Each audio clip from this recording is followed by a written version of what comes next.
ilustre miembro de esta academia tolimense de Hyundai Tolima y una de las personas que dirige la vida de esta academia, que ha dado su, digamos, su generoso concurso para que semestre tras semestre los estudiantes puedan tener una noción de lo que significa la Academia de la Lengua Colombiana de la Lengua y en general todas las academias de la lengua española. Entonces, primero que todo, profesor Cleóbulo, muchas gracias por su gentileza al otorgarnos su beneplácito para asistir a esta sesión y le presento a mis estudiantes de la Universidad de Tolima. Gracias. Como les decía el profesor, este lugar que se llama Paraninfo Félix Restrepo es el lugar más representativo, más bonito que tiene la institución. Aquí se celebra el 23 de abril el Día del Idioma, con representantes de los diferentes colegios de Bogotá y de los municipios de Cundinamarca. Asimismo, aquí tienen lugar actos solemnes como posesiones de algunos académicos. Este paraninfo, que lleva por nombre Félix Restrepo es sacerdote jesuita, cuyo busto pueden apreciar ahí. A este sacerdote, un gran filósofo, escritor colombiano, se le debe todo el edificio de la academia, porque la academia funcionaba antiguamente en la carrera séptima, poco más abajo, con 19, en un antiguo edificio que fue demolido para ampliar la avenida 19. Y con la venta de ese edificio y con todos los recursos que este sacerdote consiguió, se construyó este edificio, que era un terreno baldío exclusivamente para la Academia Colombiana. El edificio, pues, data de finales de los años 50 y comienzos de los 60. Aquí, la Academia Colombiana de la Lengua, que como también apuntó en algún momento el profesor, es miembro de algo que se llama Asociación de Academias de la Lengua Española. De hecho, ustedes pueden visitar la página de internet que es asale.org de la Asociación de Academias de la Lengua Española. Las 22 academias, porque estamos hablando de las 21 academias correspondientes, junto con la Real Academia Española en Madrid, que fue la primera, todas las 22 conforman la Asociación de Academias. El español es el único idioma en el mundo que tiene una red de academias que trabajan por él. De hecho, de esa red de academias, la más antigua en América es la colombiana. Una vez, en 1870, se expide un decreto por el cual se autoriza la creación de academias correspondientes. Aquí en Colombia, el escritor José María Vergara y Vergara toma la iniciativa de crear la Academia Colombiana de la Lengua. Por eso es la primera fundada en América. Después vienen otras como la ecuatoriana, la peruana, la mexicana, hasta conformar en total 22. Hay incluso Academia de la Lengua en Filipinas. En Filipinas, ustedes de pronto sabrán que se hablan 3 idiomas. El tagalo, que es la lengua entonces nativa, el inglés y el español. Y la más reciente de todas las academias es la Academia Norteamericana de la Lengua Española, que fue fundada en 1973, funciona en Nueva York. Ustedes también sabrán que el español es la segunda lengua de Estados Unidos. Y según el Instituto Cervantes, que es el que difunde el español por el mundo, cada vez abre más centros de estudio y el que hace análisis, según los cálculos que hace el Instituto Cervantes, para el año 2050, el primer país hispanohablante del mundo será Estados Unidos. Cada vez se estudia más el español como segunda lengua. De hecho, el español es una de las pocas lenguas internacionales y es la segunda más difundida después del inglés. es la tercera lengua más usada en Internet después del mandarín y del inglés. El español, ustedes dirán, bueno, el inglés tiene tecnología y por eso nos invade todo el tiempo con anglicismos y todo el tiempo la gente está usando voces extranjeras por la industria, el comercio, toda la parte económica, la tecnología. La fuerza del español no radica ni en su tecnología ni en su economía, porque no somos una potencia mundial y como tal, sino la fuerza del español radica en el número de sus hablantes. Es la segunda lengua más estudiada en el mundo en este momento y cada vez se estudiará. Hay que mirar la riqueza de la lengua española. Y desde luego, un papel fundamental están cumpliendo todas las academias de la lengua y el Instituto Cervantes en esa difusión.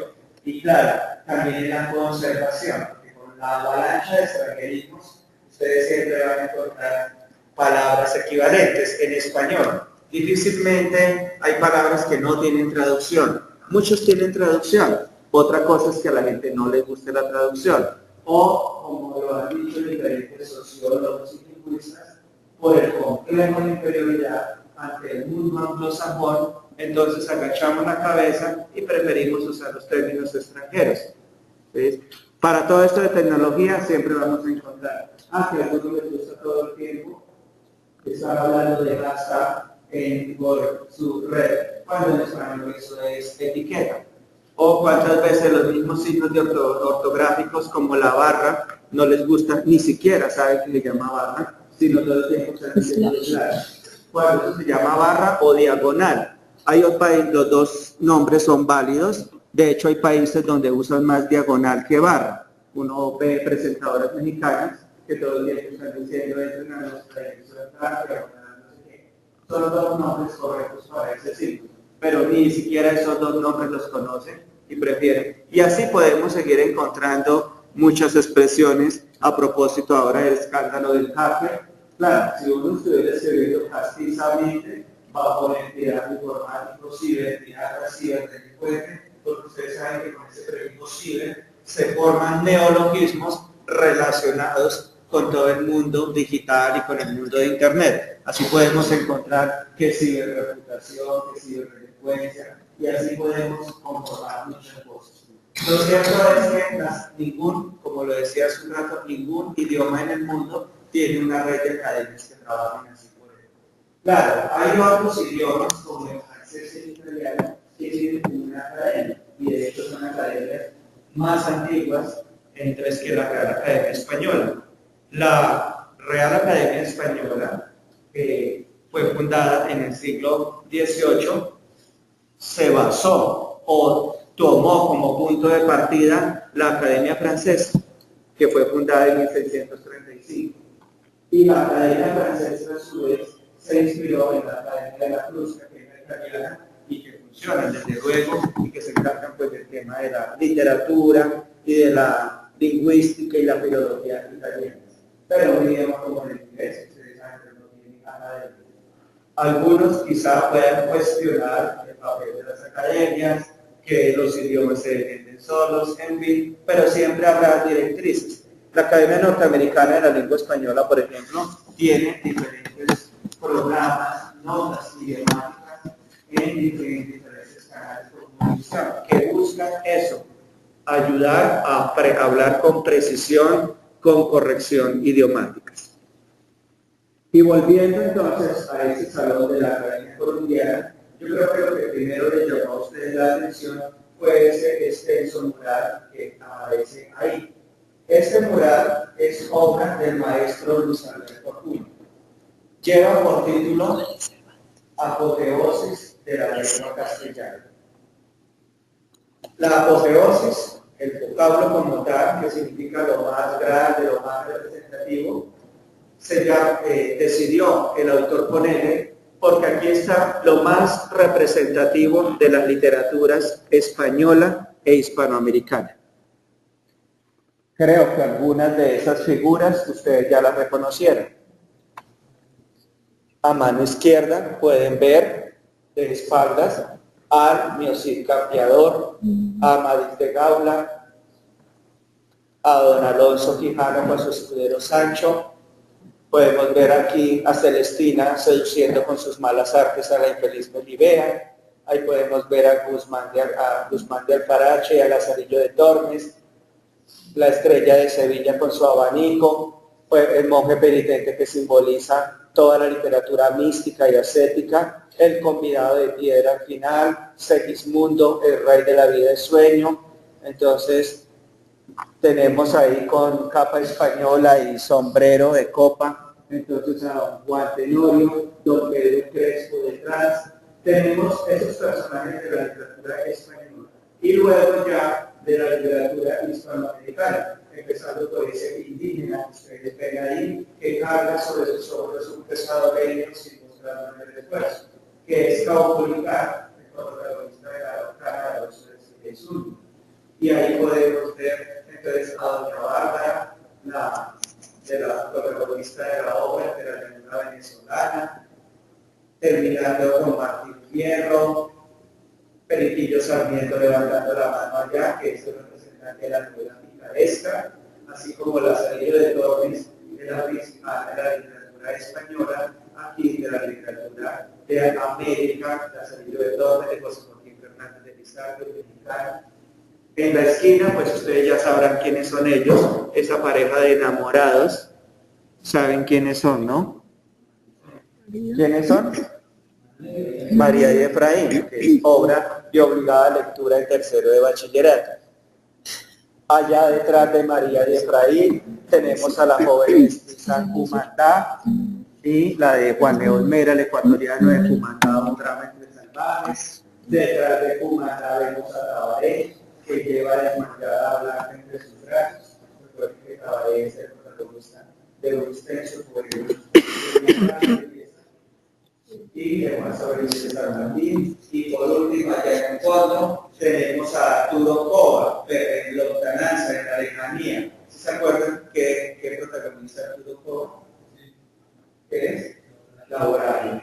Y a un ladito uno que quedaba ahí con sombrero y con ruana, que es el astuto Peralta, el de cuento de la pequeña Tomás Carrasquilla, entonces en la diestra de los padres.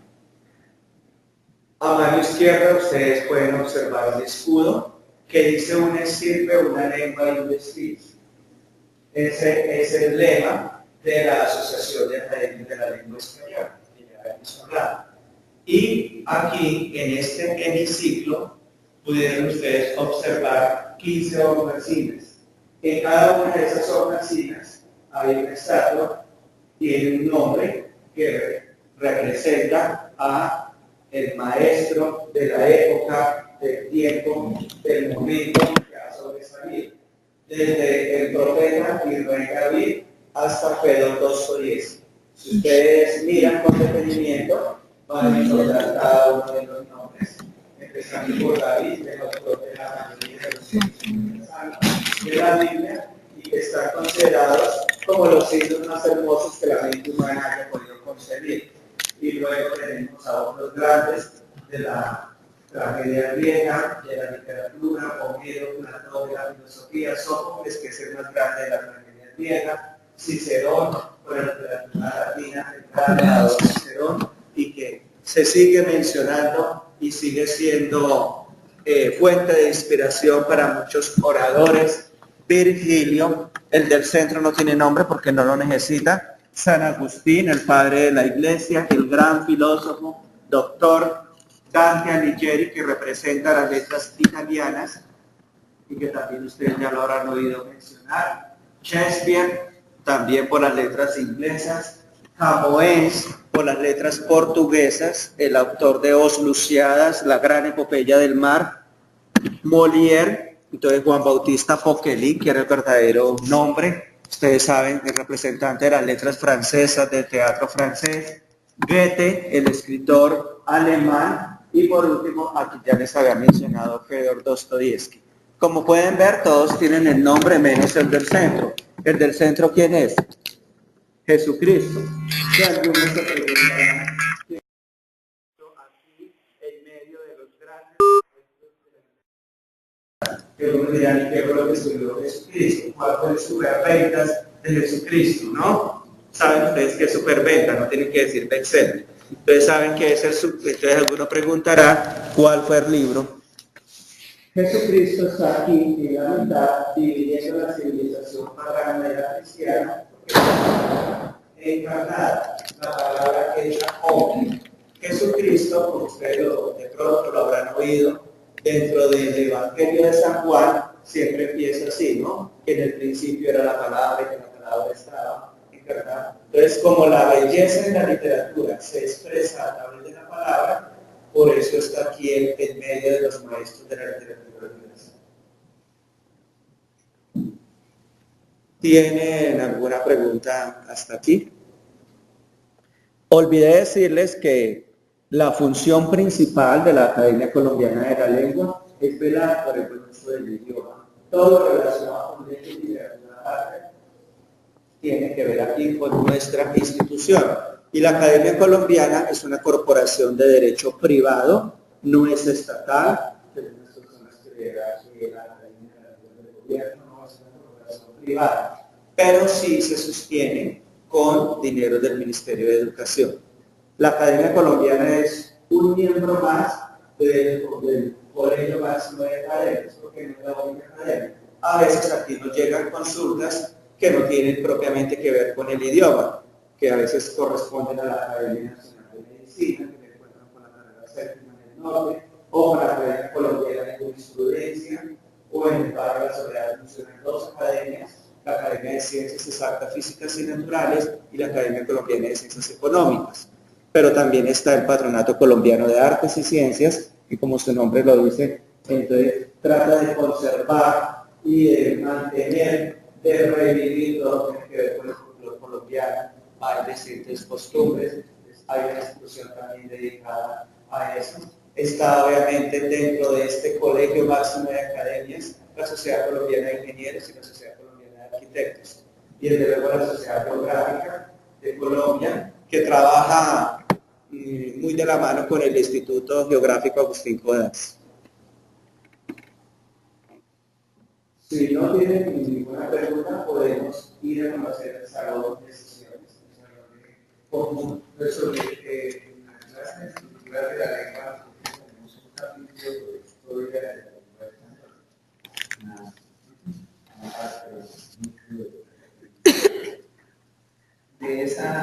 De ese ultraaprendizaje, hubo algunas inquietudes en relación con el turismo del lenguaje, ¿cierto? Que si analizamos que el latín evolucionó del latín vulgar, la lengua romana. Entonces, algunos de ellos decían, ¿no? Pues que cuál era la actitud que se debía tomar frente a fenómenos lingüísticos como el que llaman ahora paralaje, cosas así, las que utilizan. Entonces, esto más o menos es una inquietud que quizás se les ha olvidado.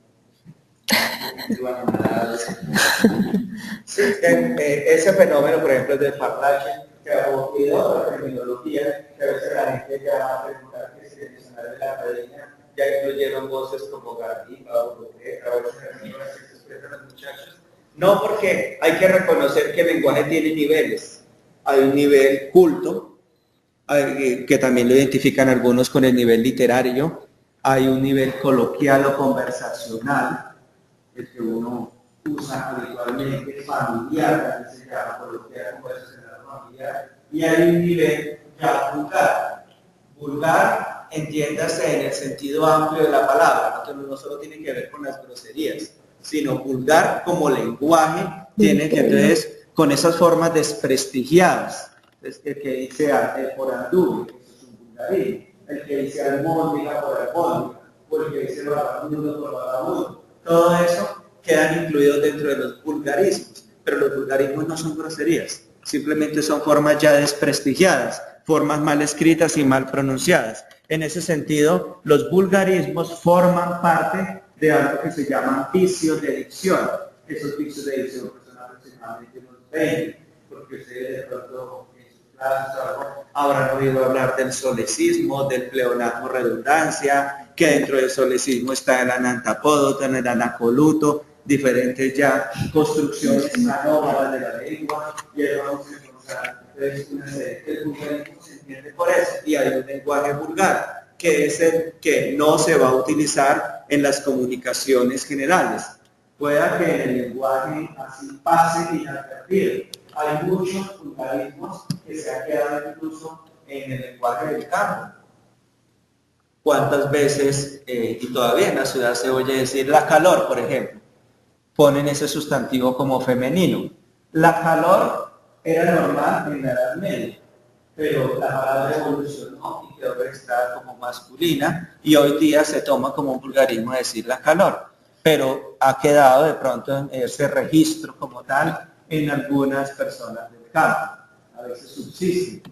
Hay palabras que aparentemente ya son arcaicas, han caído en desuso, pero se siguen utilizando en el campo, ha quedado por allá. Pero sí, teniendo en cuenta que el lenguaje de niveles, hay que analizar eso. En el español modélico o estándar, el de los comunicadores, el de los libros técnicos científicos, no se va a utilizar, pues obviamente, el parlache. Hay diccionarios de parlache, porque pues es una realidad que no se puede desconocer. Y así hay otros diccionarios de coloquialismos, de regionalismos y voces, y cada diccionario va a recopilar una terminología. Las academias de la lengua, por ejemplo, la Asociación de Academias de la Lengua Española, publicó a partir del año 2010 el Diccionario de Americanismos, que lo pueden consultar ustedes prácticamente en línea, en la página de la asociación, en la sala. Y ese diccionario de americanismos registra muchas voces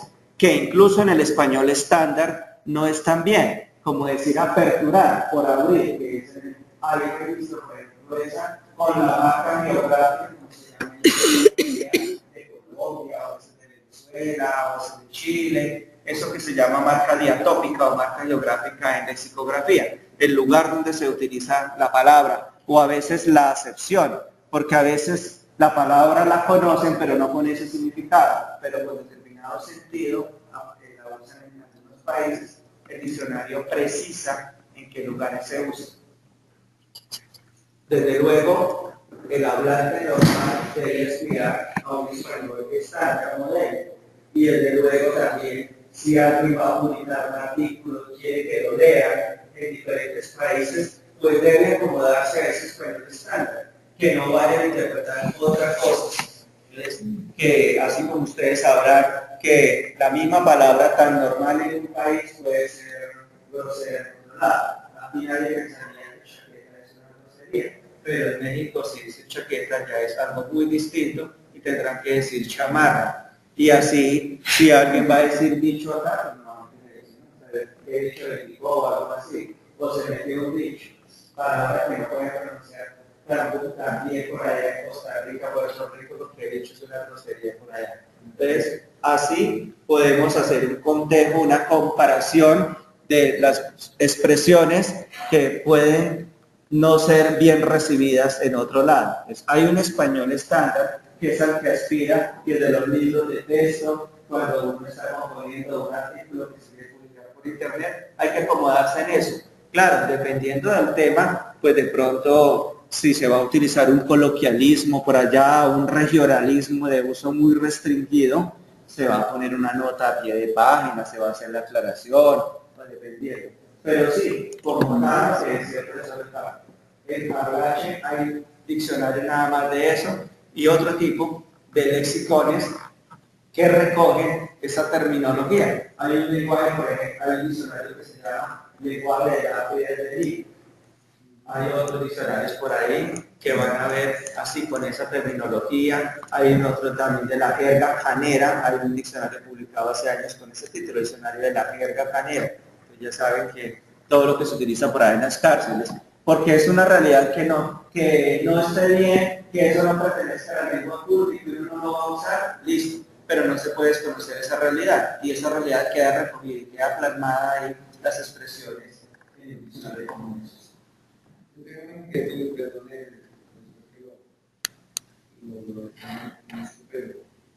Es que por la presencia del inglés, algunas expresiones del español tienden a tendríamos a amplificarse. Voy a ser concreto. Yo tengo la duda sobre el uso del verbo aplicar. ¿Sí? El verbo aplicar yo siempre lo había escuchado de forma reflexiva, se aplica, ¿cierto? O aplica solamente en el caso de que sea la gente que lo hace.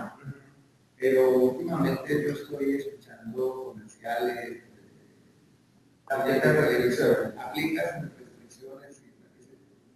Sí, la construcción, como usted lo dice, lo correcto es como pronominal. En buen español habría que decir se aplican restricciones. El sujeto de restricciones equivale a decir restricciones son aplicadas.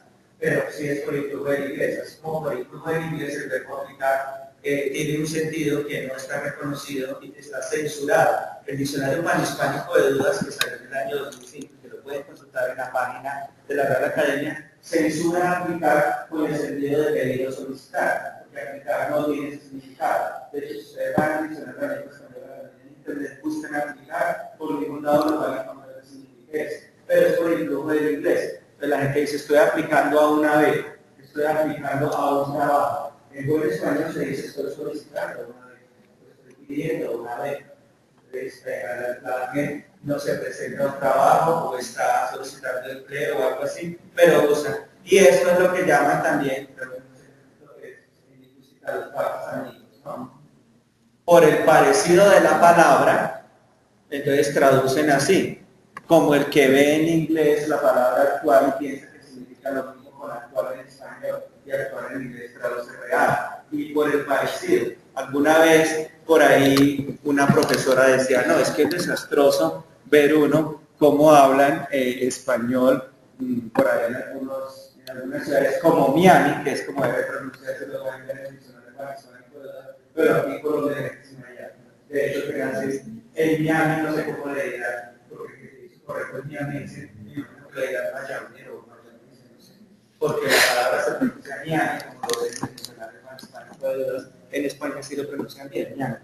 Y ella decía, allá la gente ve una expresión en inglés, vacuum the carpet, que eso es aspirar la alfombra, y lo traducen vacunar la cartera. Entonces, ¿qué van a entender eso? O delivery grocery, que es hacer la compra, hacer las compras de supermercado, y lo traduce por delivery grocery.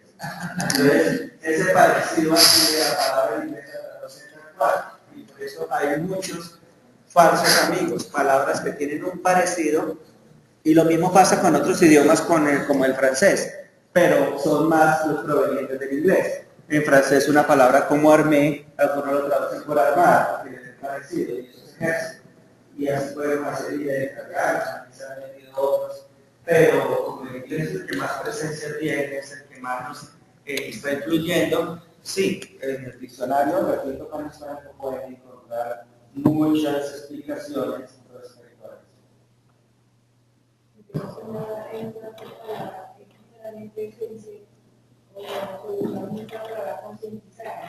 Yo había oído algo que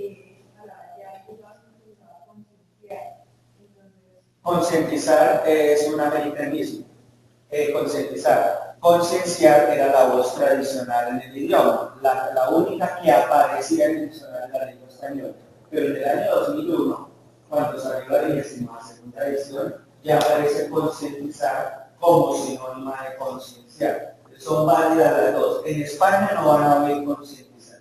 En España siempre van a oír concienciar. O tomar conciencia o adquirir conciencia. Pero concientizar está arraigado en Hispanoamérica y por eso tiene el reconocimiento académico desde el año 2001. Así que no hay razón para su censura. Traumatizar ha sido la tradicional, la más cool. Traumar ha sido reconocida en el diccionario de americanismos y otras obras académicas. Siempre, a veces, podemos encontrar dos o tres formas correctas de decir algo, pero habrá una que es más tradicional, que es más literaria. Y dependiendo del escrito que uno esté redactando, pues va a usar esa forma más culta, más elegante. Usted cuando hablaba, por ejemplo, del budismo. Sí, una lengua, como es un organismo en constante evolución, y las lenguas nunca están acabadas, nunca están terminadas, siempre van a estar en movimiento, de hecho se comparan las palabras de un idioma con las flores de un jardín. Va cayendo una, va subiendo y va subiendo otras, o las hojas de los árboles, van cayendo. Y lo mismo pasa con las palabras y pasa con las expresiones. Como decía en algún momento Fernando Lázaro Carreter, que fue director de la Real Academia Española por 2 periodos seguidos, un gran filólogo, un maestro de filólogos en España, él decía, pues, una lengua que no cambiara solo podría hablarse en un cementerio. Lo normal es que la lengua evolucione. Y lo que hemos juzgado hace unas décadas, hace unos años, como incorrecto, que hoy día se reconoce, porque así con las expresiones y con las palabras como tal, hay dos criterios que se tienen en cuenta: la necesidad de luz. Si la palabra viene a ocupar un puesto, pero muchas veces vienes a desplazar a otras palabras de ejercicio. Y el uso. El uso es la ley de los idiomas, y como decía el poeta latino Horacio, que se lo mencionaba ahí, el Horacio decía que el uso después árbitro y dueño en cuestiones de idioma. Entonces, si así lo quiere el uso, termina imponiéndose y las academias terminan reconociendo, porque a veces la gente dice que la academia ya aceptó. Eso de aceptar no es como lo más apropiado, porque las academias como tal no le pueden poner muros al idioma. Eso es como ponerle puertas al campo. Entonces, como tal no le pueden, no. Pero la lengua la hacen los usuarios. Los usuarios son los que van imponiendo. Lo que pasa es que se viene a reconocer, o se viene a legitimar, o viene a aparecer en sus obras. Pero a veces han transcurrido 20, 30 y 40 años y las academias ni siquiera se habían pronunciado sobre eso, porque de pronto la forma culta, tradicional de la otra. Pero sí, al fin y al cabo son los usuarios los dueños del idioma. Creo que yo con algunos colegas he tenido discusiones amables sobre yo soy uno de los defensores de que existe un español estándar, pero algunos compañeros dicen que eso no existe, que eso es un invento de las academias. No, de hecho, los medios de comunicación, ellos son los que están más familiarizados con el español estándar. Por ejemplo, CNN en español, debe manejar el español estándar, porque le llega a todos los países de habla hispana. Y si se queda con términos que obvio que no se traen, me quedan más, no lo van a entender. Entonces, ellos sí que tienen que manejar. En los medios de comunicación es donde más se aprecia y donde más se palpa un español estándar. Y lo mismo para las comunicaciones, para Hispanoamérica, tienen que manejar un español estándar.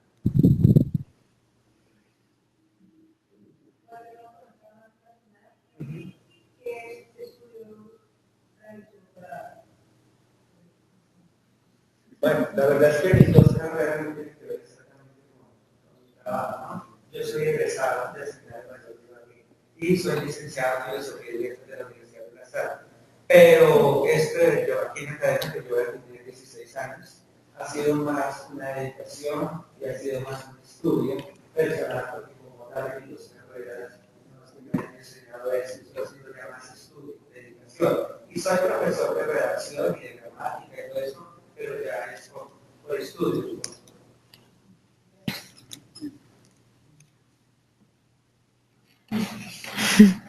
Si quieren, entonces pasamos a